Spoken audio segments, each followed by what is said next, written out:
Florent Pagny, ça fait 2 ans et demi qu'il nous a annoncé qu'il avait un cancer. Maintenant, oui, déjà. Il y a eu des épreuves, hein, Florent Pagny, des moments où ça allait mieux, des moments où ça a rechuté. On a le sentiment aujourd'hui que... Ça va mieux. Ça va mieux. T'as des nouvelles? Ah oui, parce qu'on l'a vu sur scène déjà le 28 mai dernier. Il est allé sur la scène de l'Olympia rejoindre la femme d'Ibrahim Malouf, vous savez, qui est une grande chanteuse libanaise. Il a fait un titre avec elle. Et puis 2 jours plus tard, le 31, il était sur la scène de la salle Playel également. Et voilà, on le voit sur scène derrière vous. Et il a chanté Le Soldat. C'était à Playel, ils ont fait un concert en faveur de l'armée et de ses œuvres humanitaires. Vous vous souvenez quand même le choc quand Florent Pagny annonce sur son compte Instagram qu'il est malade. Je dois annuler l'ensemble de mes concerts suite à un problème de santé. En effet, on vient de me diagnostiquer une tumeur au poumon, une tumeur cancéreuse, pas très sympathique, qui ne peut pas s'opérer. Donc, je dois rentrer dans un protocole de 6 mois de chimiothérapie et de rayons X. Vous savez tous que dans la vie, le plus important, c'est la santé. Et quand on a un problème, il devient prioritaire. Moi et ma moitié devons nous mettre en mode guerrier afin d'affronter cette épreuve un peu particulière. Ouais. Et c'est vrai, vous vous souvenez, effectivement, c'était en janvier 2022, le choc et l'onde de choc que ça provoque. Auprès du public. Vous vous en souvenez, on était tous bouche bée. Oui, surtout qu'il avait annoncé un cancer au stade 3, ce qui est quand même déjà très avancé. Et heureusement, il a fait tous les soins durant l'année 2022. Et puis après, il est parti en Patagonie où il vit là-bas. Seulement, il n'a pas pu faire tout le traitement complètement. Donc, il a dû refaire un traitement. 6 mois de chimiothérapie. Oui, ce qui est très long. Et puis, le cancer a recommencé à partir de janvier 2023. Donc, il est revenu en France pour faire son traitement. La fameuse immunothérapie, vous savez, ce qu'avait fait Johnny, d'ailleurs, la dernière année de son existence. Et puis là, ça a bien fonctionné. Donc, il est plutôt bien. Il a repris du poil de la bête. Il annonce aujourd'hui une tournée qui devrait commencer en 26 à l'occasion de son 65e anniversaire, oui, parce qu'il aura 65 ans en 2026, Florent Pagny déjà. Et donc, et là, c'est une tournée qui s'annonce triomphale. Hein. Donc, dans l'intermédiaire, il a quand même 10 saisons avec The Voice. Comme vous le savez, il était dans le jury. Il a interrompu pour ces années, évidemment, où il se faisait soigner. Non, les Français l'aiment bien, vous savez, c'est un personnage très important. Il a marqué la vie des Français régulièrement, avec des succès incontournables, évidemment, depuis mars 1988, avec son tout premier succès qui s'appelait N'importe quoi. Ouais, bah oui, carrément. Ça fait plus d'1 million d'exemplaires. 1 million, vous vous rendez compte? C'est colossal. C'était vertigineux. On l'a vu, on se souvient aussi des images de Florent Pagny sur le plateau du JT TF1. On a bien communiqué. C'est vrai que physiquement, on se souvient de lui, il était très amaigri. C'était bouleversant. Et il a continué à donner de ses nouvelles via son compte Instagram. Il a toujours gardé le lien avec son public. Regardez. Bonjour à tous. Bon, je viens vous donner un peu de mes nouvelles. Vous avez remarqué que j'étais pas très réseaux sociaux, donc je vous ai pas imposé une série Netflix sur mon traitement et mon histoire. Mais bon, maintenant qu'elle est bientôt derrière moi, puisqu'il ne me reste plus qu'une chimio, je peux vous dire que je vais très bien. Alors oui.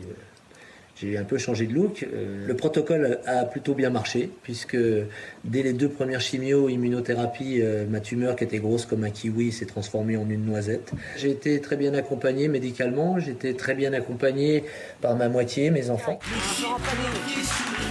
C'était un gros succès, ça. Ma liberté de penser. 2003. Et je crois qu'il avait sorti cette chanson pour faire passer un message aux impôts, à l'administration. Ah oui, il était en plein contrôle fiscal. Ouais, c'est ça. Ouais, vous avez raison, il était en plein contrôle fiscal. Et en fait, il a pu récupérer ses meubles et ses objets personnels grâce à Pascal Obispo, il faut le rappeler, qui lui est allé à la salle des ventes après la saisie d'un huissier pour racheter les meubles et les objets de son ami Florent Pagny. Non, c'est très simple. Non, il y a eu 2 problèmes fiscalement. C'est-à-dire qu'en fait, les chanteurs touchent des avances. C'est-à-dire sur un disque que vous n'avez pas encore sorti, vous touchez une avance. Et vous déclarez votre avance aux impôts que si vous avez vendu le nombre de disques qui recouvre l'avance. Or, lui, il n'a pas fait gaffe, il n'a rien déclaré du tout. Voilà. Je comprends. Ça peut arriver. Et puis l'autre problème, je crois qu'on avait vu un chiffre, c'est 8 Français sur 10. Hein. C'est peut-être 9 d'ailleurs sur 10. Et l'autre problème fiscal de Florent Pagny, il vit en Patagonie. Mais vous savez qu'en France, on ne paye pas d'impôts quand on est plus de 185 jours en dehors du territoire français. Donc il ne paye pas ses impôts en France? Alors, on ne savait pas. En fait, on l'a attrapé, on savait qu'il était sur Boulogne-Billancourt parce qu'il est entre le portable. Il n'était pas en Patagonie déjà, si? Si, absolument. Au moment où il y a eu le problème fiscal. Ah oui, il est en Patagonie. C'est pas à ce moment-là qu'il est parti, justement. Oui, mais le problème, c'est que quand vous dites aux impôts que vous êtes en Patagonie, il faut amener les billets d'avion. Si à un moment donné, vous dites je suis en Patagonie, mais que votre carte bleue, Elle fonctionne à Paris. Bon, il y a un problème.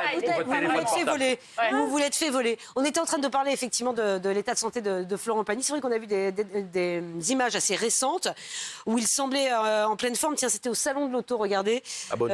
Exactement, en mai dernier, à Beaune. Regardez, Salon Prestige, on va peut-être revoir les images. Ouais, il avait l'air bien. Oui, il est bien. Il ne se cache pas, c'est-à-dire que bon, voilà, il est là, il est au milieu de la foule. Mais c'est compliqué. Il avait une bonne tête. Et c'est courageux parce que quand on a un personnage public comme il l'est, une telle célébrité, c'est très compliqué quand on doit gérer une maladie en parallèle. Où il faut toujours apparaître quand même un peu beau, un peu pour pas décourager un auditoire, un public et les millions de Français qui l'aiment. C'est ça, la vraie difficulté. C'est compliqué.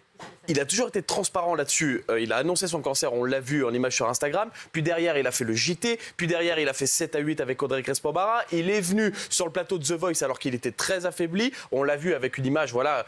Fabien, tu parlais qu'il fallait toujours être beau à la télévision, etc. Il assume ça. Et c'est vrai que Florent Pagny a toujours été transparent sur sa maladie dans les médias. Ouais, c'est vrai, il avait donné de ses nouvelles également sur France Inter dans la bande originale. Alors là, il était vraiment dans le creux de la maladie. Bon, on t'embrasse et on te souhaite le meilleur, évidemment, tu le sais, on t'aime, Florent. Ouais, tout va bien. Je suis juste dans les contrôles et je continue à prendre bonne mine et je taille la route. Là, j'arrive du Portugal et je pars en Argentine. Et on sait que tu lâches rien. Voilà, t'es un champion, justement. On t'embrasse. Ouais, c'est ça, il garde le sourire. C'est vrai que ce soleil dans la voix, et même effectivement sur la vidéo, on le voit, où il a changé physiquement, il a perdu ses cheveux, il sort de ses épreuves de chimio. C'est compliqué, hein. Il garde le sourire. Et je trouve que c'est quand même pas mal. Il le fait, il a choisi de communiquer sur sa maladie. C'est vrai qu'aujourd'hui, on la cache de... Je vais vous répondre une vérité. En même temps, il n'a pas le choix. Quand on a un personnage comme il est, on est obligé. Céline Dion fait la même chose. À un moment donné, on ne peut pas cacher. Oui, mais avant, c'était tabou, Fabien. Ouais. Oui, on n'en parlait pas. Franchement, qui a commencé? Je ne sais même pas, parce qu'on a parlé, on avait Dominique Lagon sans père. C'est vrai que Jean-Pierre Pernaut a choisi effectivement de communiquer sur sa maladie, mais je pense que même avant. Non, Johnny avait communiqué sur son cancer déjà. Ouais. Une dizaine d'années bien avant sa disparition. Non, il y a des artistes qui communiquent quand même avec. On est obligé plus ou moins. Oui, mais c'était tabou avant. Franchement, quand on était artiste, on n'avait pas envie de montrer. On va dire dans les années 60-70, on n'en parlait pas. Non, Louis Mariano. Mais même 90. Non, Louis. Souviens-toi. Dans les 90, même début des années 2000. Hein. Même début des années 2000. C'est que depuis 5-10 ans qu'on voit ça, mais on ne voyait pas ça au début des années 2000. La disparition qui avait choqué la France le 14 juillet 70, c'est la mort de Louis Mariano, qui avait un cancer déjà depuis 6-8 mois. Donc il était remplacé au Châtelet. Il avait une doublure qui le faisait. Mais quand on a appris sa mort le 14 juillet 1970, la France entière, le monde pleurait. Parce qu'on a dit, mais il est mort de quoi, une crise cardiaque? Non, il avait un cancer et tout le monde l'avait tellement caché. La maison 10, l'entourage, les managers et Louis Mariano lui-même. Et que c'est vrai ce que vous dites, c'est une autre époque. Ouais, oui, c'est ça, il y a une différence aujourd'hui, c'est que quelque part, même si la personne n'a pas forcément l'intention de révéler sa maladie au grand public, elle n'a pas le choix. Elle n'a pas le choix parce qu'il y a les réseaux sociaux, parce qu'il y a la presse people aussi qui est là. Tu peux choisir de te retirer, de te taire, hein, excuse-moi, mais je veux dire, il faut l'assumer. Moi, je trouve qu'aller porter sa maladie, bon, d'abord, moi, je trouve ça, à titre personnel, génial, parce qu'il y a le nombre de cancers en France est monstrueux, et ça permet à certains de s'identifier, de se dire, ben voilà. Je communique sur mon cancer, je suis comme vous. Je suis comme vous, on passe les mêmes épreuves. Moi, je trouve que c'est une belle démarche. Après, tu peux avoir de la pudeur et pas avoir envie de révéler ta vie privée et dire moi, j'ai telle ou telle maladie. Mais ça regarde, c'est très personnel, en fait. On peut pas juger. Il y en a certains qui ont envie aussi de maîtriser leur communication avant qu'elle ne leur échappe. Et sur ce genre de choses, je pense que parfois. Et il n'avait pas d'autre choix. Malheureusement, parce qu'il avait tourné toute une salle de The Voice, il devait revenir en direct durant la finale. Et c'est cet instant-là où il devait montrer qu'il avait moins de cheveux, qu'il était un peu plus faible. Donc, en gros, il y avait ce timing très, très précis où il ne devait que communiquer parce que les gens l'auraient vu d'une manière ou d'une autre. Il a continué de vivre puisqu'il est allé au mariage de sa fille à New York. Absolument. La force. Il avait même souhaité un joyeux anniversaire en vidéo à Michel Drucker, qui était ému aux larmes regardées. Joyeux anniversaire, Michel. Alors, joyeux 80 ans, 4 fois 20 ans. C'est vrai que tu t'entretiens super bien, tu fais bien attention à toi. Et tu vas pouvoir attaquer, je pense, tes 5e 20 ans à venir.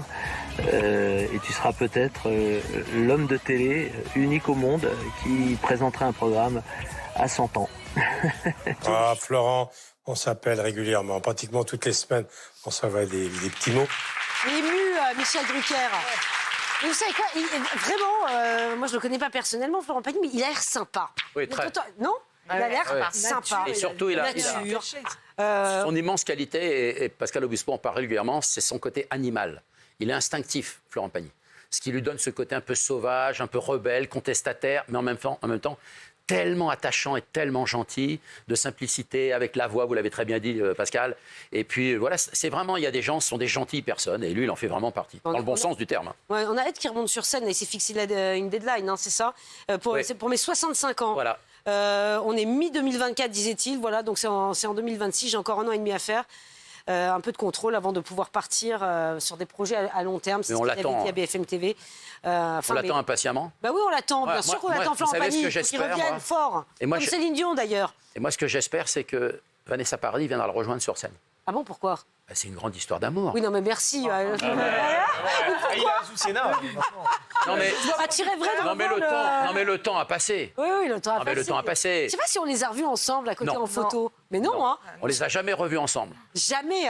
Belle histoire d'amour. Mais tu guettes. Ouais, mais ils étaient tout jeunes. Elle chantait Joe le taxi à l'époque, non? Alors, elle chantait Joe le taxi. Donc, quand ils se sont rencontrés, c'était en décembre 88. C'était sur Sacrée Soirée qui s'était fait aux États-Unis sur une émission Disney spéciale là-bas à Disney World à Miami.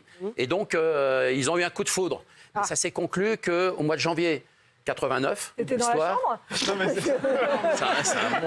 Il a la date. Non, ça vous intéresse pas? Non, si, vas-y, fini. Enfin, des blagues. Michel Marie du People. Non, ça s'est conclu à Avoriaz. Alors, c'était pas à 3h du matin, non, c'était à 23h30 parce qu'ils étaient fatigués.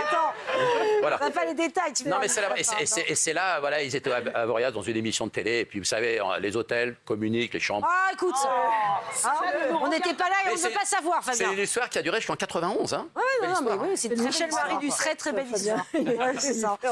Merci beaucoup, Fabien. Bon, on va peut-être à très vite. Hein. C'est toujours un plaisir de t'avoir. De même, partagez.